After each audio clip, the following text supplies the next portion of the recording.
नाज़िर शहदादपुर जे उस्ताद जा कातिल अहलकार गिरफ्तार न थियण खिलाफ वारसनि पारां हाला में क़ौमी शाहरा ते हयल धरणो अॼु ॿिए ॾींहुं बि जारी आहे। इन हवाले सां अपडेट वठूं था इमदाद चांग खां। जी इमदाद, छा अपडेट आहे?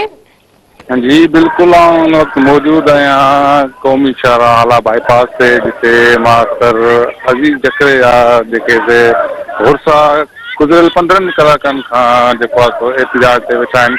हींअर बि जेका नारेबाज़ी हली पई, पुलिस जे वॾा अटाला बि हिते मौजूद आहिनि। हुननि जो चवणु इहो आहे त जेसीं ताईं असां सां इंसाफ़ न थींदो, जेसीं ताईं माण्हू गिरफ़्तार न कया वेंदा, तेसीं ताईं असां धरणो ख़तमु न कंदासीं।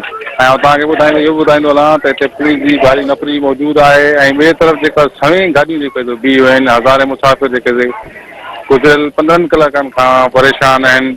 ऐं हिननि जो बि मुतालबो आहे त जेको आहे जेसीं ताईं कातिल गिरफ़्तार न थींदा, तेसीं ताईं असां हिन धरणे ख़तमु कोन कंदासीं। जी इमदाद, तव्हांजी महिरबानी।